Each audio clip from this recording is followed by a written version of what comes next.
All right, when you're ready, you can gently allow your eyes to close, or if it feels safe, you can have a soft gaze on the floor in front of you. Just bringing our attention to this moment. There's nowhere else we have to be. No one we have to be right now. Just here in community, breathing together.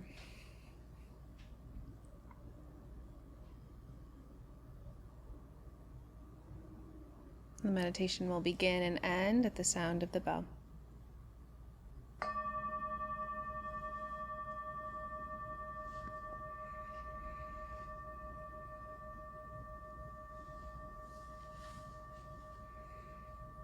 Let's begin by taking a few breaths together, in through the nose, and exhale. Beginning to feel what this does to the body. Inhale together, and exhale. One more time. Inhale. Exhale.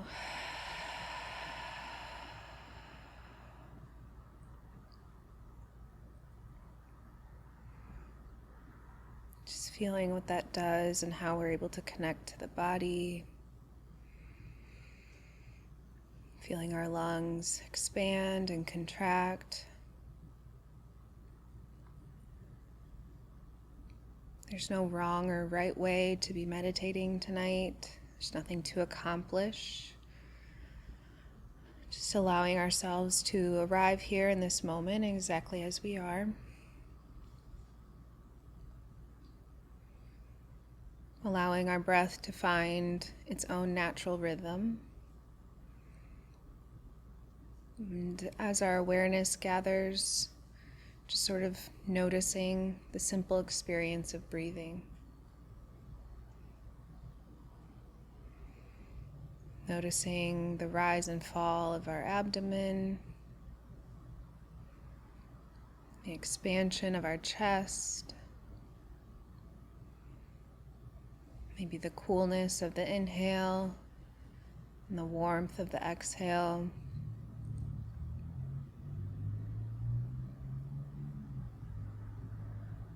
We're not trying to change anything about this experience. We're just noticing what's already here.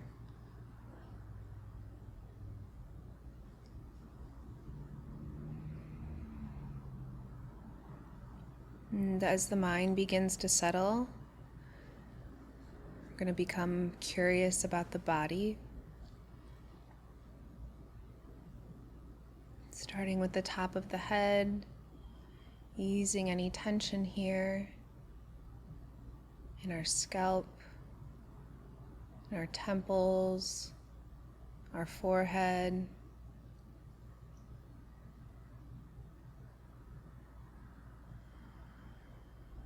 Feeling our eyes relax, our jaw, our tongue.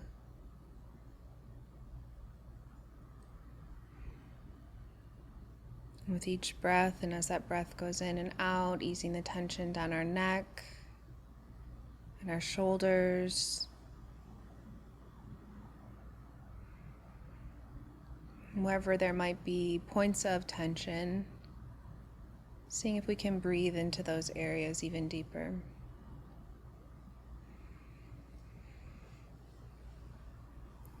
Feeling as the breath expands and travels through the lungs,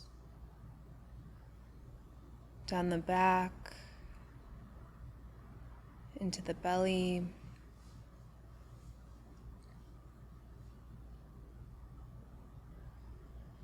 Feeling the weight of our body held in our hips, our legs, our feet.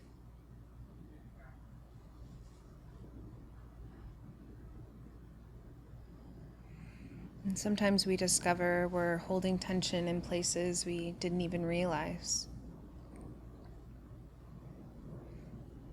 And it's not because we've done anything wrong, it's just the experience of being human. It's finding a way to meet that tension, to soften it.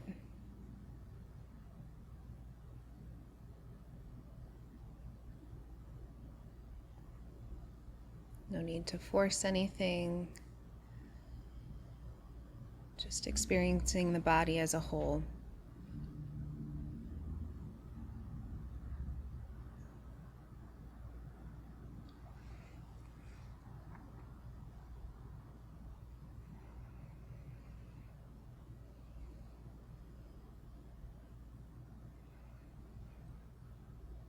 And as you continue breathing, I want to invite a gentle reflection.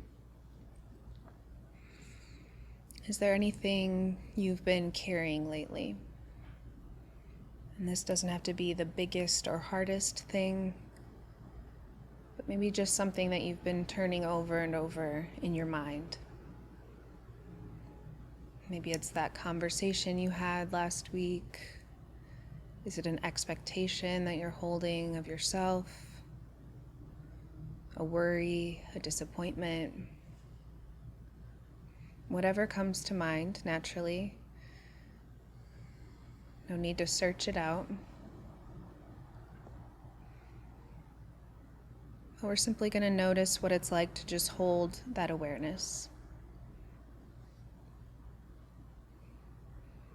We're not traveling down the path of the storyline of whatever's coming up. We're not adding on to it. Just noticing it.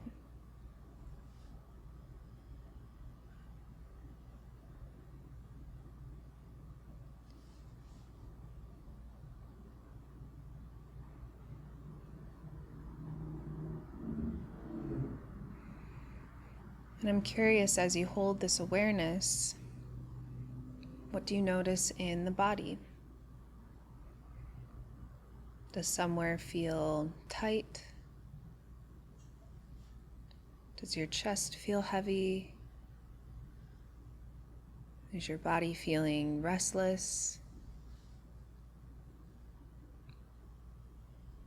Again, there's no wrong or right way to feel. We're just being aware of the body's response to holding our awareness.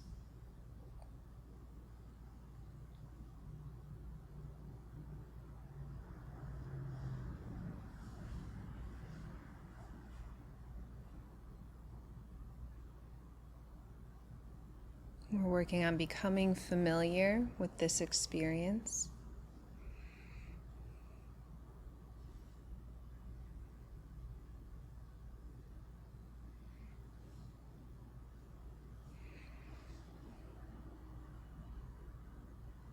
And now, with whatever you're holding in your mind and whatever you might feel in your body in response to it, I want to ask you this question. What would it feel like to hold this just 5% more gently? We're not abandoning the thought. We're not pretending it doesn't matter. We're just loosening our grip, just a little.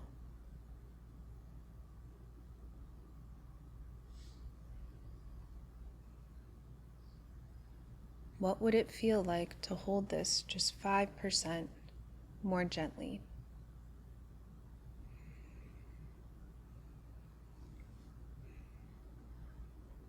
And maybe it feels like giving a little more space to the awareness. Maybe it feels like you can breathe a little deeper. Maybe it feels like releasing points of tension in the body. Again, there's no right answer, no right way to do this. We're just noticing what happens.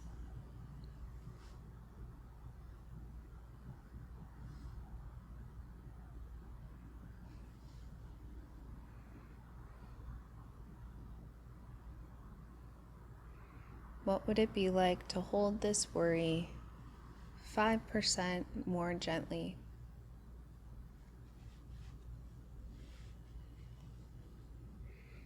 You might notice as the mind's grip softens, maybe your shoulders find a bit more ease.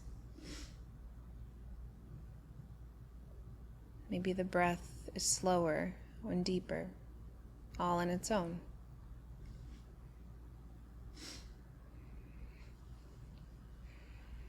And maybe nothing changes at all, and that's okay too. This practice isn't about creating a particular experience.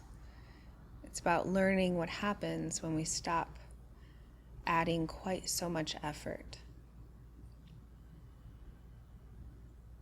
Can we be aware of what that feels like?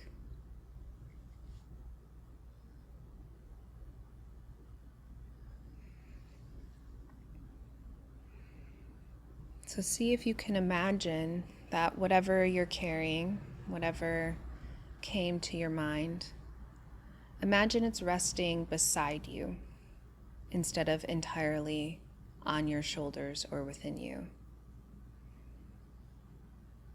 It's still present, it's still being acknowledged, but you're no longer needing to carry the weight of it or hold on to it so tightly. What's that like?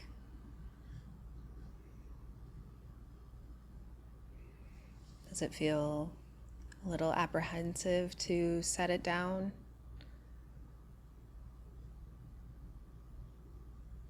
Does something in the heart shift, being able to offload that weight a little bit? And these don't have to be massive shifts, but just noticing in even the small ways. What changes?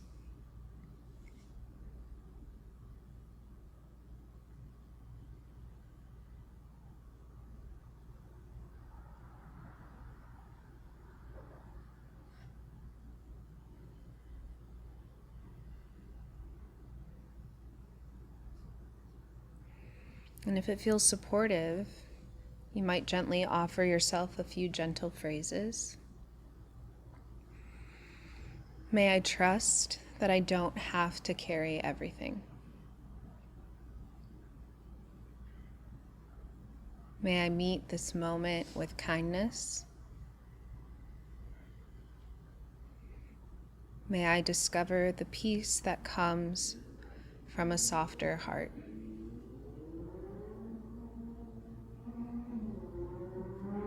May I trust that I don't have to carry everything. May I meet this moment with kindness. May I discover the peace that comes from a softer heart.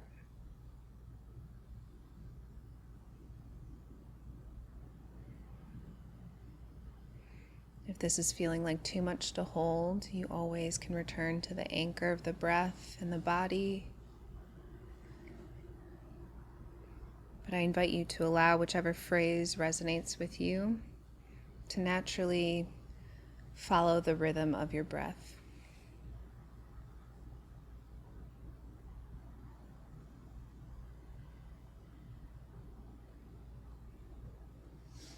And for these next few minutes of silent practice, we're simply resting in this awareness of a softer grip,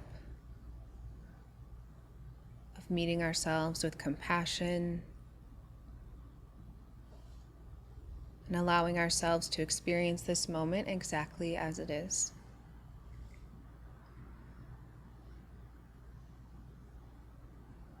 The meditation will end at the sound of the bell.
Thank you for your practice. So we gently return to this space, maybe rolling the shoulders,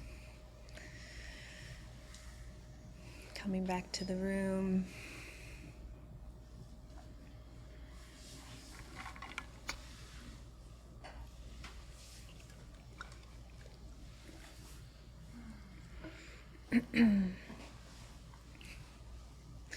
So over the past few weeks, we've been exploring Nibbana, and it's a word that can feel inspiring, liberation, but for some, and certainly for myself, it can also feel a little distant. It sounds like something that's reserved for like the Dalai Lama, like everyone close to the Dalai Lama, not me.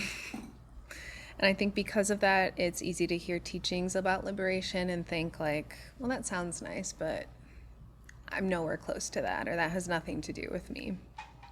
And so as we close this series, I wanted to spend some time talking about the happiness of Nibbana. We talk a lot about suffering every day, occasionally about death.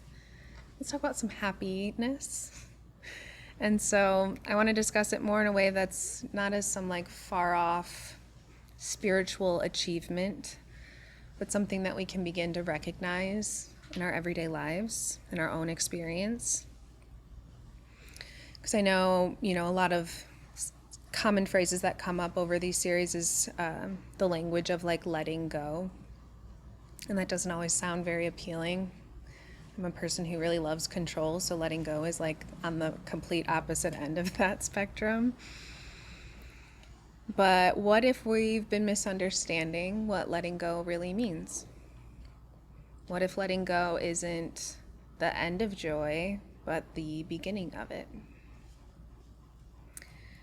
And so listening to everyone's reflections today, I was struck by how many of our stories shared sort of the same shape.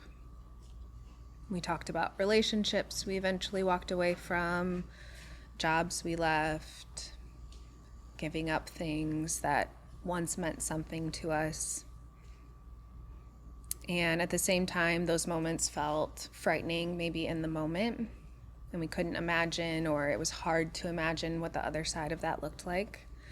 But looking back now, we can often see that setting something down made room for something else, made room for peace, or freedom, or joy. And I think that's what makes the happiness of Nibbana so beautiful, is that the Buddha isn't asking us to blindly believe that letting go leads to happiness. He's not like, just trust me, it's like a thing. Instead, he's asking us through the path to notice that we've already experienced Nibbana, little moments of Nibbana throughout our lives.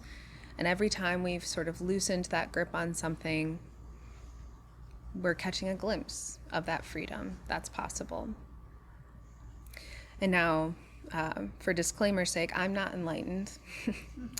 And I struggle personally to feel like happiness is this like tangible thing in my life. It, in some ways, can be like deeply uncomfortable. I'm like, I'm happy, so something might be wrong. But this practice is showing me a lot. And so I'd like to share that with you. And so tonight we're going to explore why holding on feels so compelling. Why do we want to hold on? What actually happens when we begin to set something down? And why letting go doesn't make us love life any less. In fact, it's the opposite. It usually allows us to love much more deeply. And so for me, one of the reasons letting go feels so difficult is because my mind is naturally equating holding on to safety. If I'm holding on to this thing, then I am safe.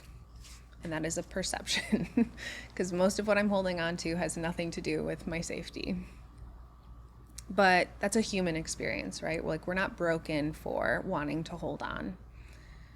And in many ways, we've been conditioned our entire lives to believe that security comes from maintaining control. And for all kinds of understandable reasons, right? Our biology, our experiences, our culture, where we live, what we do. We've learned that holding on keeps us safe. Safe from what? Like perceived dangers, perceived uncertainty, perceived unknown. And so we cling. We cling to it because uncertainty feels vulnerable. It feels uncomfortable for me to not know what's on the other side. How can I prepare and plan for something I don't know is happening? That sucks. And sometimes we cling to things like resentment because, strangely enough, that can feel safer than forgiving. Because if I can hold on to the resentment, it means that someone's witnessing my pain. If they're not, I can. Sometimes we cling to expectations because they make the future feel manageable. I know this is what is expected, so I can know what's to come. But it's worth asking ourselves, what is it that we think we're actually protecting? And so there's a beautiful story about the monk Buddha. Am I pronouncing that right, Andrew? Okay. And that's the story of Buddha sort of speaks to that question directly. So before ordaining, Buddha was a king. He lived surrounded by wealth and power and constant protection, what anyone would have wanted at the time. Guards watched over him day and night, and from the outside, his life appeared completely secure. But internally, he was filled with fear and anxiety. And after meeting the Buddha, he renounced his throne and he became a monk. He lived simply in the forest with no palace, no guards, none of the comforts he once depended on. And the other monks would often hear him exclaim, "Ah, what bliss! What bliss!" And they assumed he must be remembering the comforts of his former life. Look at him meditating and sitting there and thinking about, that was such bliss. But when they asked, he explained that he wasn't longing for the palace at all. He was rejoicing because for the first time he felt truly free. Although he had once been surrounded by protection, he had never felt safe. And now, with almost nothing, his heart was finally at peace. And I love this story because it turns our assumptions upside down. The things of, what we come to expect as protection, right? Like he had his guards, he had a palace, he had all of the things that one would need to be safe, the perceived safety. But Buddha didn't find freedom from acquiring more security.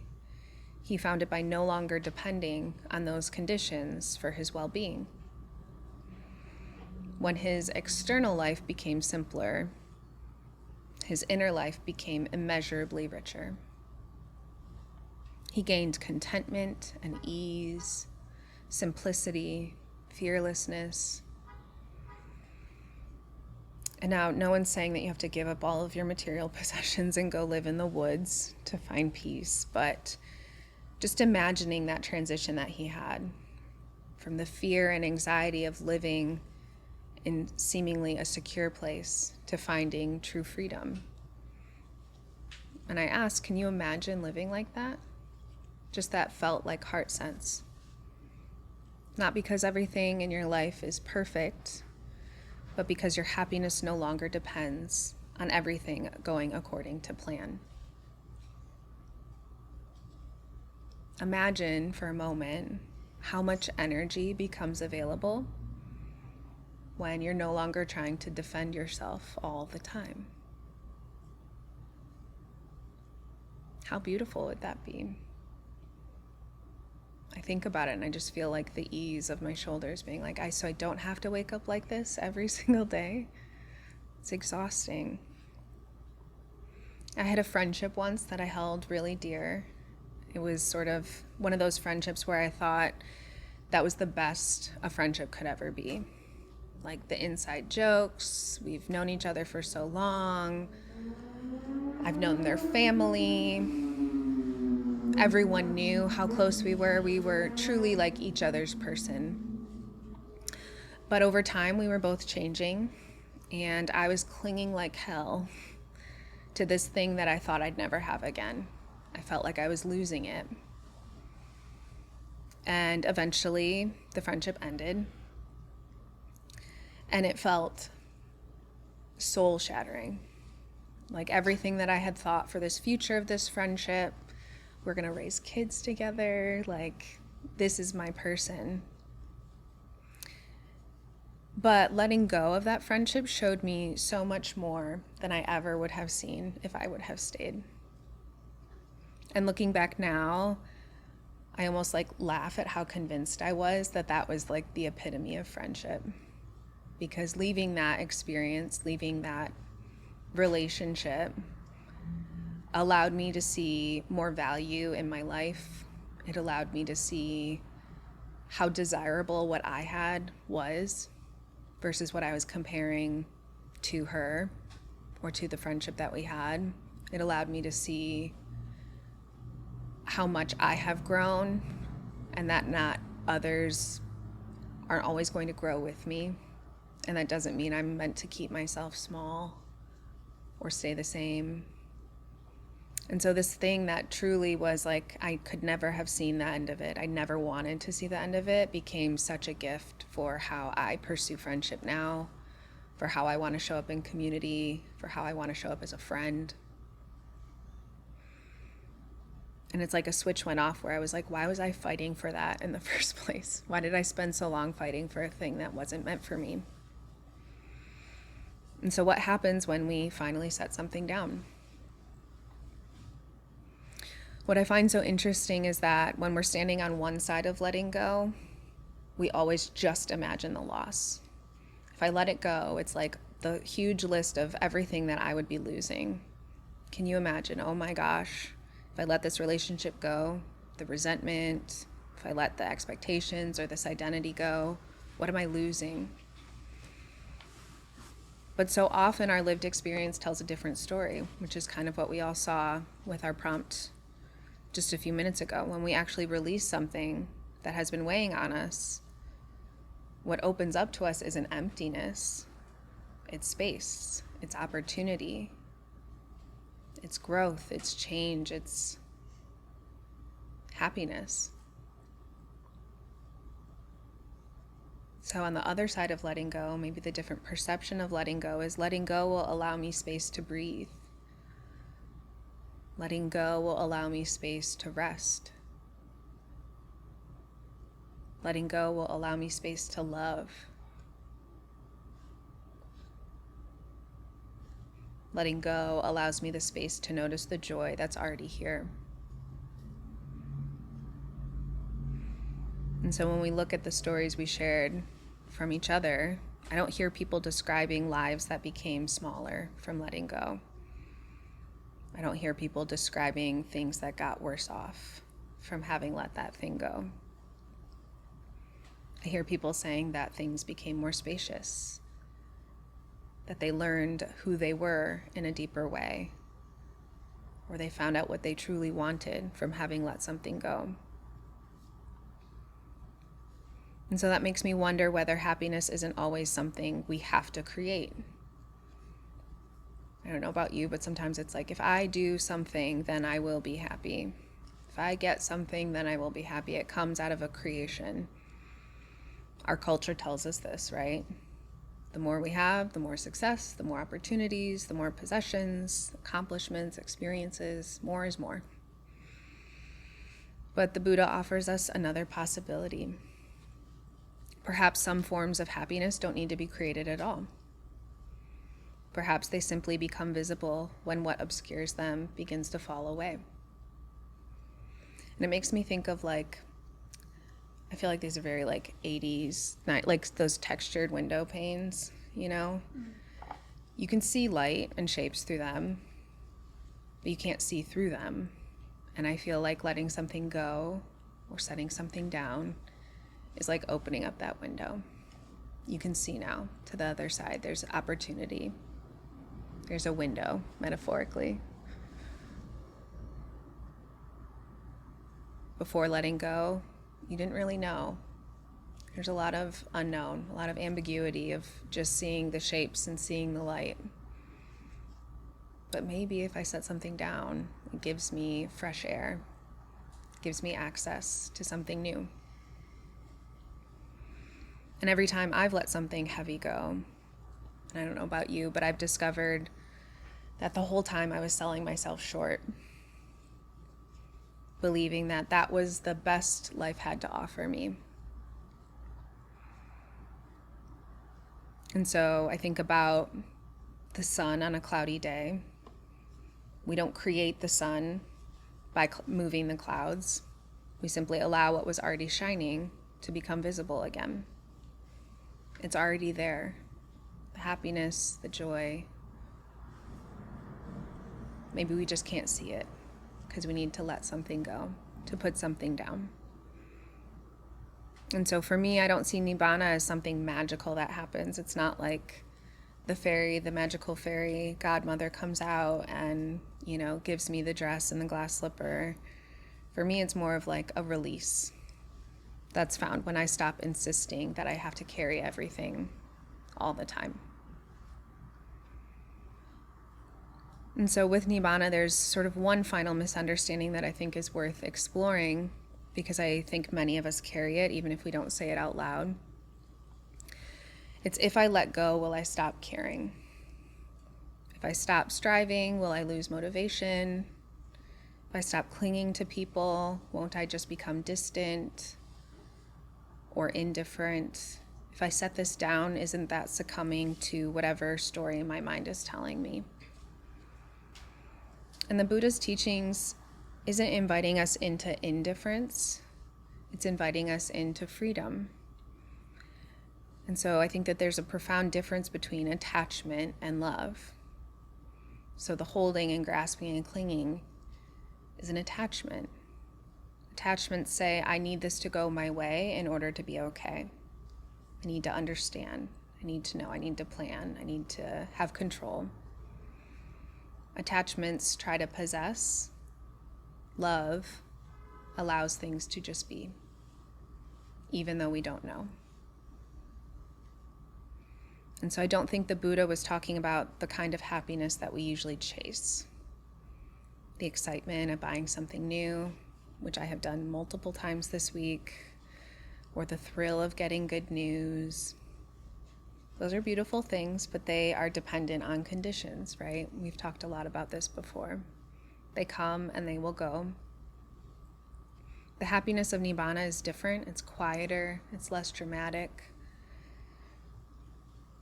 I had thought it when I was thinking about this, I was like, it's more like taking off your daytime clothes after like a work day. Do you know that feeling where you get home and you're like, take it off. These pants were too tight. I've been walking around in this all day. It's like that feeling of ease, the feeling of like exhaling after feeling like you've been holding your breath. And so because of these teachings, again, I'm nowhere near enlightenment, but I have learned to become suspicious whenever my mind tells me that this is the best it will ever be. The part that tells me that I have to hold tighter because it could be worse, but it could be better. And in many ways, this is what liberation looks like in every day. We're not disappearing from the world, but we're participating with a lighter heart.